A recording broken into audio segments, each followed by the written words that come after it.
예배를 드리시는 성도님들의 삶 가운데 하나님 은혜가 가득하시기를 주님의 이름으로 축복합니다. 우리가 간절히 원하는 것이 있을 때 그것을 얻기 위해서 노력하죠. 그런데 그 노력을 통해서 얻은 것이 내가 생각했던 것만큼 좋지 않을 때가 있는 것 같습니다. 고생해서 원해서 얻었지만 오히려 나를 힘들게 하고 나를 어렵게 하는 경우들을 만나게 되는 것이죠. 여러분은 그런 경험을 해보신 적 있지 않습니까? 내가 정말 간절히 바래서 원해서 그것을 성취했는데 그게 오히려 나에게 어려움이 됐던 경험들 갖고 계신 적 있으십니까? 저도 있습니다. 제 경험을 잠시 나누고자 합니다. 제가 신학대학원을 마치고 목사의 길을 걷기 전에 상담 쪽 일을 더 하고 싶은 마음에 군병영생활 전문 상담관으로 일한 적이 있습니다.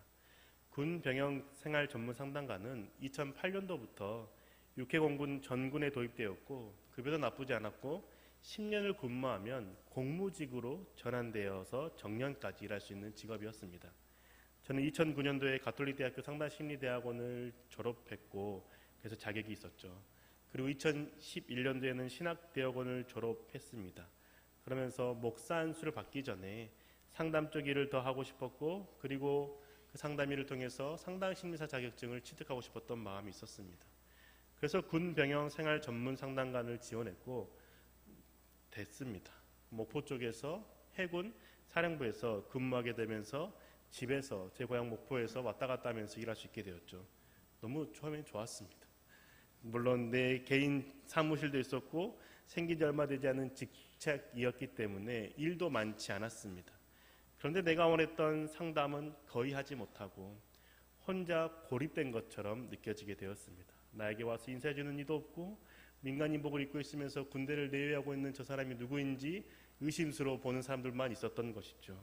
초창기였기 때문입니다. 그리고 해군이었기 때문에 인근에 있었던 추자도라든지 흑산도라든지 이런 곳에 가서 상담을 하느라고 1박 2일 동안 보내야 하기도 했었습니다. 내가 원했던 직업이고 이 직업을 가지면 안정적으로 일할 수 있고 1급 자격증도 딸 수 있을까 생각했지만 실제로는 그게 아니었던 것이죠. 그게 오히려 나에게는 독이 되었고 그래서 그것을 빠른 시간에 마무리 짓고 1년만 일하고 다시 전임사역자의 길을 걷기 시작했던 겁니다. 혹시 저와 같은 경험을 해보신 분이 계십니까? 내가 정말 무엇인가를 원했고 그것을 얻기 위해서 노력했고 기대했지만 그 결과를 얻고 나니까 실망한 적, 오히려 어려움이 된 적은 없으십니까? 내가 바라고 원했던 것을 얻고 난 후 이후에 결과가 좋지 않을 때 우리는 어떻게 해야 할까요? 오늘 마태의 삶을 통해서 함께 생각해 보기를 원합니다. 예수님께서 가버나움에 오셔서 중풍병자를 고치신 이후에 만난 사람이 레위입니다. 이 레위의 또 다른 이름이 우리가 잘 알고 있는 마태입니다.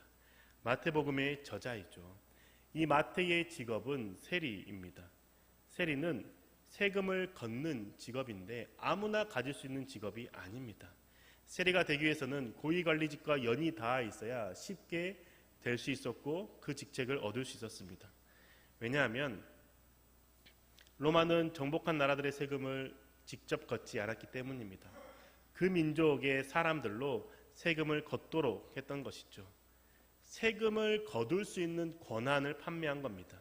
이 권한을 판매했는데 이걸 살 때에 권력과 끈이 연결되어 있으면 쉽게 남들보다 구할 수 있었던 것이죠.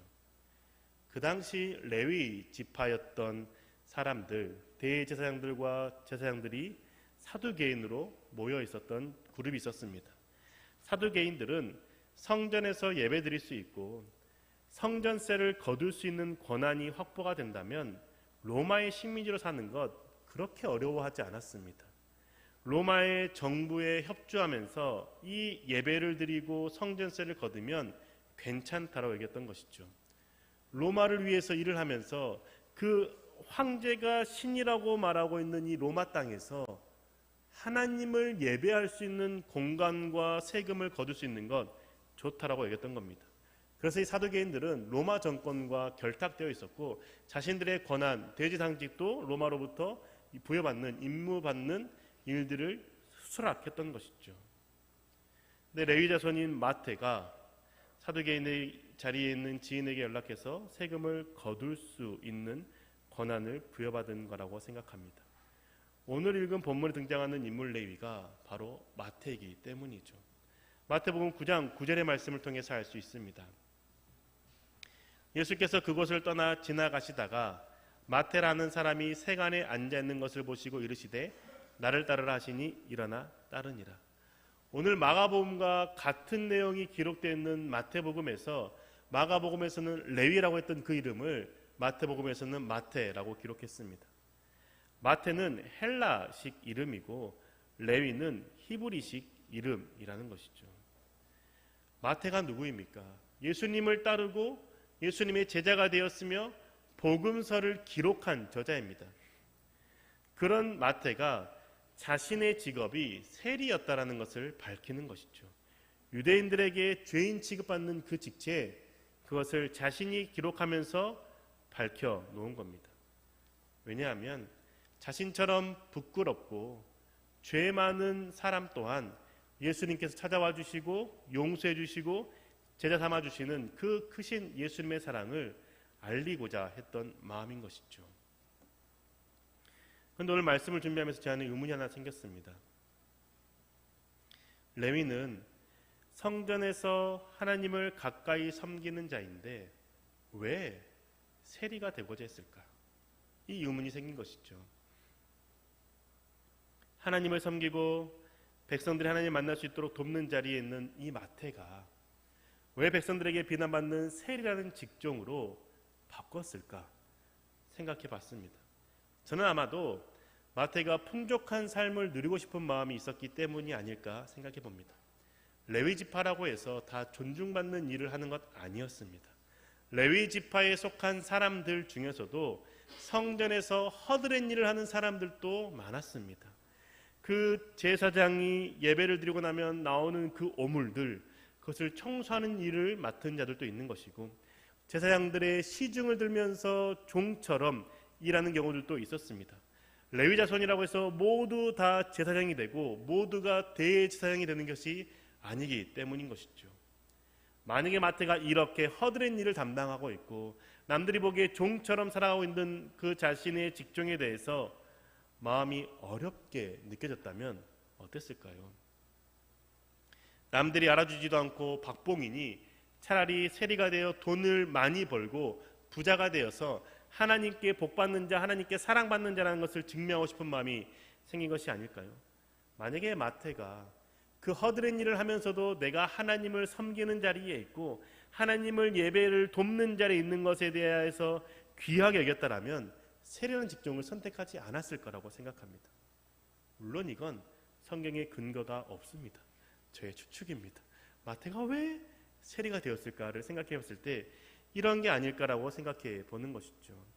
존경받고 사랑받는 레위 자손이라면 굳이 유대인들에게 죄인 취급당하는 세리를 선택할 이유가 없기 때문입니다.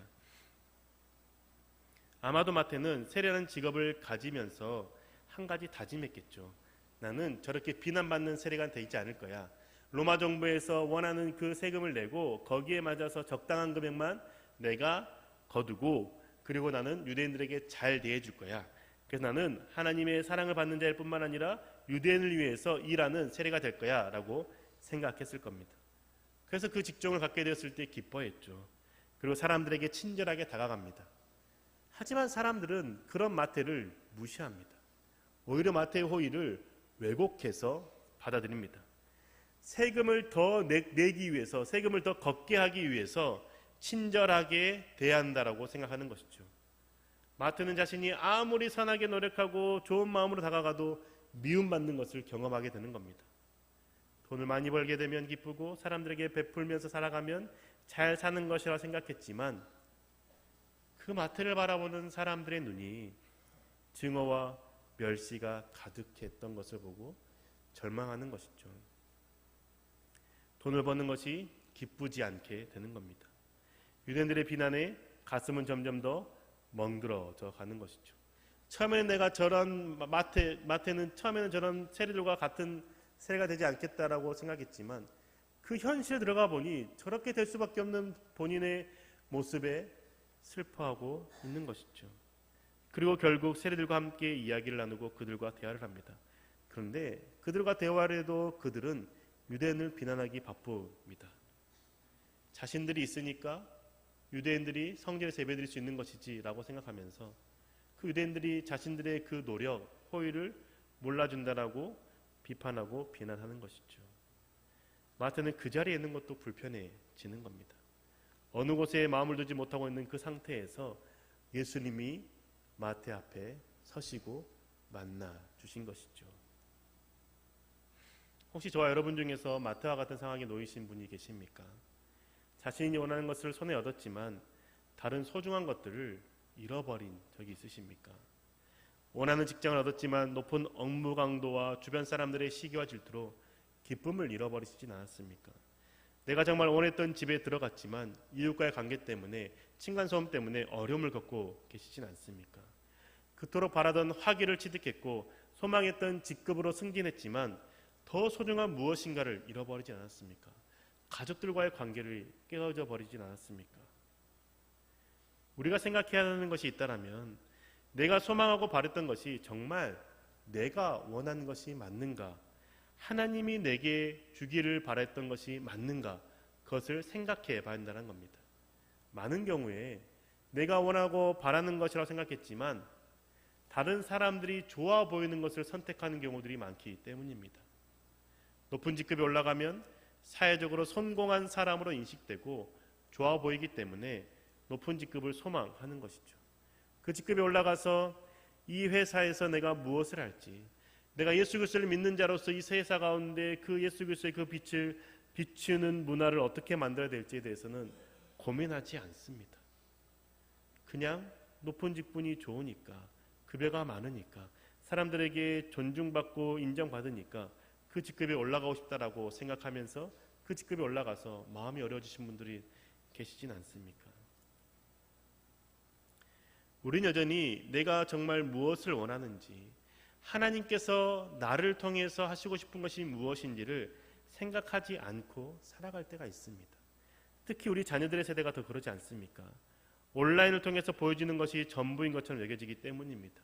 SNS를 통해서, 그 다음에 그 유튜브를 통해서 보여지는 것이 좋아 보이고 그렇게 사는 것이 마치 잘 사는 것처럼 속고 살아가는 세대가 우리 아이들의 세대가 아닙니까?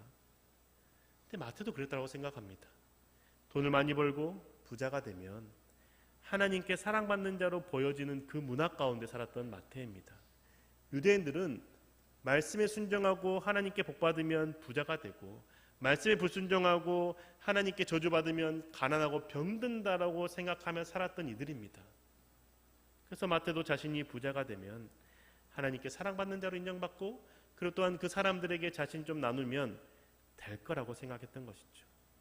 그 자신은 그 다른 세리들과 다르게 정직하게 일하고 섬기면 괜찮을 거라 알겠지만 실상은 그렇게 되지 않았다라는 것이죠.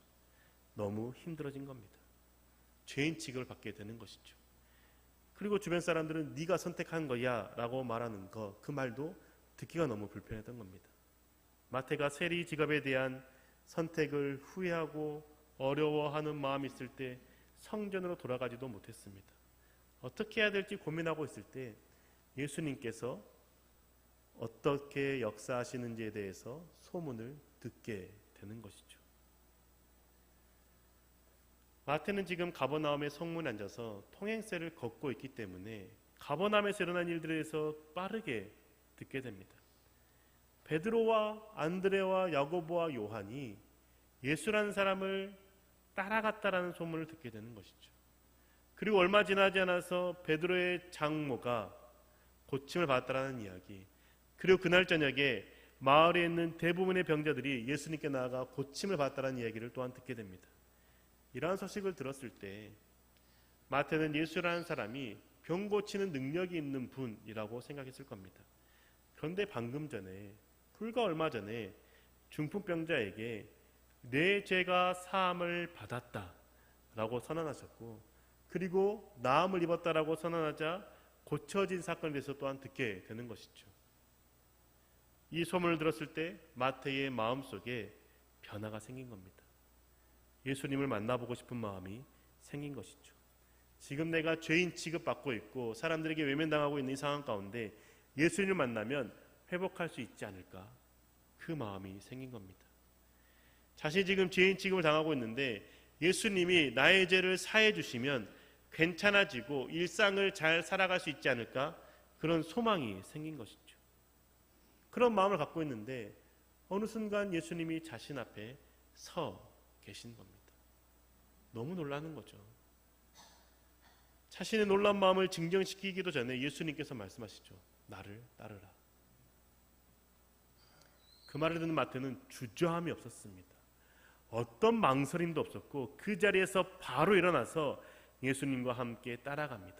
예수님을 따르는 자가 됩니다. 그 마음이 얼마나 기뻤는지 잔치를 베풀죠. 마태가 자기 집에 잔치상을 베풀고 사람들을 초대합니다. 누구를 초대합니까? 세리와 죄인들을 초대합니다. 그 당시 식탁 문화는 자신과 동급인 사람들과 식탁의 의제를 나누는 문화였습니다. 철저한 신분 사이였던 것이죠. 마태가 세리와 죄인들을 불렀다는 것은 마태 자신도 동일한 죄인이라는 것을 인정한다는 겁니다. 그들과 다르다고 생각했던 마음들을 내려놓고 자신도 세리와 죄인임을 고백하는 것이죠. 그리고 그 자리에 예수님과 함께하는 겁니다. 예수님과 함께하기 때문에 그 자리가 불편하지 않았다라는 것이죠. 왜냐하면 예수님이 자신의 죄를 사해 주시고 회복시켜 주시기 때문입니다. 마태가 이전에는 그 세리들과 다른 삶을 살아가려고 하고 자신은 레위 지파의 사람으로서 유대인들 위해 산다라고 생각했을 겁니다. 그리고 세리인 그들에게도 거룩하게 돈을 걷고 변화된 삶을 살자라고 말했을 겁니다. 그런데 그렇게 노력하고 그렇게 했었지만 번번이 실패했던 것이죠. 오히려 그들과의 관계가 깨어지고 외로운 날들을 보내게 된 겁니다. 그런데 지금 예수 그리스도를 만난 다음에는 그들과 함께 자신이 죄인임을 고백하게 되고 예수 그리스도와 함께 그 자리 가운데 회복하는 은혜가 있게 된다는 겁니다. 우리는 여기에서 중요한 사실 한 가지 생각해 보게 됩니다. 어둠이 가득한 곳, 죄의 자리에서 벗어나 밝은 빛을 비추고자 할 때에 나의 노력, 나의 의지로 되는 것이 아니라는 것이죠. 같은 죄의 자리에 있고 같은 어둠에 있는 상황 가운데 어떻게 그들에게 빛을 비출 수 있겠습니까? 마태는 자신이 세리로 살아가도 정직하기만 하면 괜찮을 거라 생각했지만 그렇게 되지 않는 것이었던 것이죠. 사회 자체가, 그들의 생각 자체가 세리에 대해서 부정적으로 생각하고 있고 그것을 들으려고 조차도 하지 않고 있기 때문입니다. 자신의 노력으로는 불가능했지만 예수님께 나아가자 변화가 생긴 것이죠. 어둠은 절대로 어둠을 빛 가운데로 인도할 수 없습니다. 오직 빛만이 어둠 속에 빛을 비출 수 있는 것이죠. 마태가 그 어둠 속에서 빛 대신 예수 그리스도를 만났기 때문에, 그 예수 그리스도를 만나고자 하는 소망이 있었고 예수 그리스도의 그 부르심에 온전히 순종했기 때문에 빛 가운데 나아갈 수 있었던 겁니다.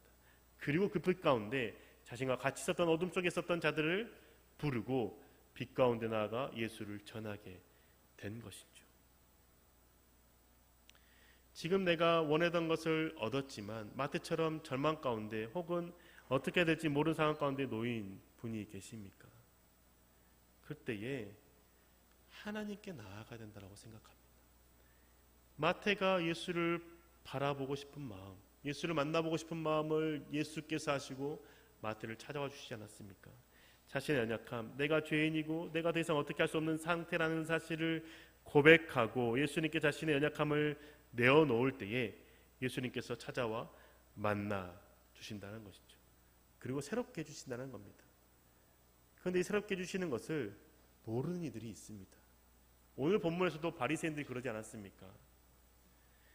예수님이 세리와 죄인들과 함께 식탁의 교제를 나누는 것을 보고 그들이 의문을 품고 질문하죠. 마가복음 2장 16절의 말씀입니다. 바리새인의 서기관들이 예수께서 죄인 및 세리들과 함께 잡수시는 것을 보고 그의 제자들에게 이르되 어찌하여 세리 및 죄인들과 함께 먹는가? 바리새인들이 질문하지 않습니까? 어떻게 예수가 세리와 죄인들과 함께 밥을 먹니? 이 질문은 무엇입니까? 왜 부정한 자와 함께 식탁에 앉아서 부정한 자가 되니? 라고 하는 질문입니다. 그들은 율법을 지키는 자들이죠. 바리새인들은 율법을 따라서 자신을 정결하게 하는 자들이었습니다. 그 정결이 자신의 의가 된 사람들이죠. 다른 사람들처럼 부정하지 않고 거룩하고 깨끗한 사람이라고 생각했습니다. 그들은 부정한 자와 함께 식탁에 앉아서 먹으면 부정한 것이 나에게도 옮아서 나도 부정한 자가 된다라고 생각했던 것이죠. 구약의 율법에 기록되어 있기 때문입니다. 부정한 동물을 만지는 자, 부정한 사람과 접촉하는 자, 부정한 상태인 것, 시체 등을 만지는 자들은 그와 동시에 자신도 부정해진다라고 율법은 규정하고 있기 때문입니다. 이렇게 부정해지면 정결의 식을 거쳐야만 하나님께 나아갈 수 있는 거룩한 자가 된다라고 여겼던 것이죠.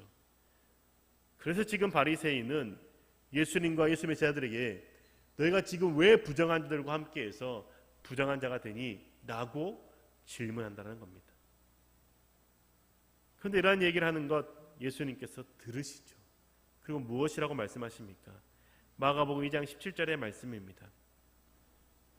예수께서 들으시고 그들에게 이르시되 건강한 자에게는 의사가 쓸데없고 병든 자에게라야 쓸데있느니라. 나는 의인을 부르러 온 것이 아니요 죄인을 부르러 왔노라 하시니라. 예수님이 의사이고 의사는 병든 자를 고치러 왔다라고 말씀하는 겁니다. 이게 무엇을 의미하는 겁니까? 예수님이 네가 생각하는 것처럼 부정한 자와 함께 식탁에 있기 때문에 부정해지는 것이 아니라 예수님은 그 부정한 자와 함께 식탁에 있을 때 부정한 자가 깨끗해진다라고 말씀하는 것이죠. 부정한 자가 정결하게 된다라고 말씀하는 겁니다. 전염병에 걸린 사람과 같이 있어서 제가 전염병이 없는 것이 아니라 그 전염병이 회복되어지고 깨끗해진다라고 예수님은 말씀해 주신다는 것이죠. 우리는 예수님의 이 말씀에 귀를 기울여야 됩니다. 예수님은 의인을 찾으러 오신 것이 아니라 죄인을 찾으러 왔다는 것이죠. 죄인에게 다가가시고 죄인을 부정하다가 낙인 찍지 않고 죄를 용서하시고 정결하게 되었다라고 선언하신다는 겁니다. 우리가 예수님의 이 마음을 닮아 살아가야 되지 않겠습니까?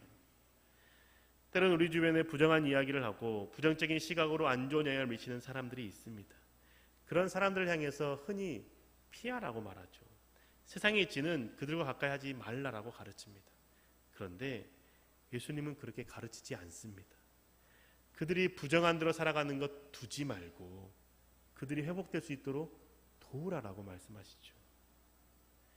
바리새인들처럼 부정한 세리와 죄인들과 겸상하지 않는 것으로 자신의 거룩함을 드러내려고 하지 말라라고 말씀하십니다. 오히려 마태처럼 마태가 예수 그리스도를 만난 뒤에 세리와 죄인을 불러서 함께 식탁 교제를 나누고 그들의 회복자리 가운데 나아가도록 도운 것처럼 도우라라고 말씀하시는 겁니다. 네, 우리 여기서 한 가지 더 생각해야 됩니다. 그렇게 그 부정한 자를 돕는 것 나의 의로 돕는 것이 아니라는 것이죠. 아까도 말씀드리지 않았습니까? 어둠이 어둠을 인도할 수가 없고 소경이 소경을 인도할 수가 없다는 겁니다.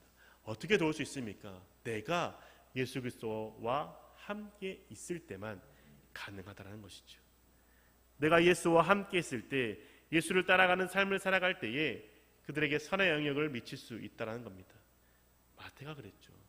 마태가 갑자기 잔치를 베풉니다. 사람들이 잔치를 베푸는 마태를 보고 왜 갑자기 잔치를 베푸냐고 물어보지 않겠습니까? 그때 마태가 얘기하는 것이죠. 나의 죄를 용서하시고 나를 정결케 하시며 나에게 새 삶을 주시는 분이 계신다. 그분과 함께 식탁 교제를 나누자 라고 말한다는 겁니다. 그래서 그들 가운데 세리와 죄인들을 불러서 함께 예수님을 소개시켜드리고 예수님과 함께 그들이 식탁 교제를 나누면서 예수님을 통해서 그들이 변화될 수 있도록 돕는다는 것이죠. 우리가 이렇게 살아가야 된다는 겁니다. 내가 그들을 변화시키는 건 아니고 내가 그들을 새롭게 하는 것이 아니라 내가 예수 그리스도와 함께함으로 새롭게 되는 그 삶을 통해서 그들이 예수 그리스도를 만날 수 있도록 돕는 자가 되어야 된다는 것이죠. 자신의 쾌락과 욕망을 쫓아서 율법을 어기며 죄인으로 살아가는 삶이 아니라 주님의 말씀을 따라 살아가면 된다는 겁니다. 부를 축적하는 것에 기쁨을 두는 것이 아니라 주님과 함께하는 것에 기쁨을 두며 살아가면 된다라는 것이죠. 이렇게 살아갈 때에 예수 그리스도가 전파되어지게 되고 예수 그리스도를 만남으로 사람들이 변화되어지기 때문입니다. 사랑하는 고린도교회 교우 여러분, 우리 예수님을 만난 마태와 같은 삶을 살아갑시다. 때로는 잘못된 기준으로 자신의 욕심을 쫓아 살아가다가 마음에 큰 상처를 받았던 마태의 모습 우리가 보지 않습니까? 자신이 잘하면 괜찮을 거라 생각했지만 현실의 큰 벽 앞에서 철저하게 낙심하고 좌절했던 마태였습니다. 그런 마태가 주를 만나기를 소망했고 그 마음을 아시는 주님께서 마태를 찾아와 만나주셨고 나를 따르라라고 말씀하셨죠. 그 부르심에 순종한 마태가 다른 세리와 죄인들을 초대했고 그들에게 예수님을 소개해 주었던 겁니다. 그로 인해서 그들도 예수를 알게 되고 더 이상 어둠 가운데 죄 가운데 살아가지 않고 빛 가운데 나아가게 된 것이죠. 우리도 마태와 같이 예수 그리스도를 만남으로 말미암아 우리의 삶이 회복되어지고 회복되어진 삶을 전할 수 있기를 소망합니다. 우리는 매일 예수를 만나야 되는 것이죠. 부정한 자를 비난하고 정죄하는 것이 아니라 그들에게 예수 그리스도를 전하며 살아가는 자가 됩시다. 그래야 할 때에 온전한 빛 가운데 살아가게 되고 그 빛을 비추며 함께 주님 앞에 서는 저와 여러분 되시기를 주님의 이름으로 축복합니다. 기도하겠습니다. 하나님, 우린 연약한 자들입니다. 눈앞에 있는 욕심을 쫓아 살아가는 자들이고 그것이 좋아 보이는 것을 무턱대고 잡으려고 하고 취하려고 하는 연약한 자들입니다.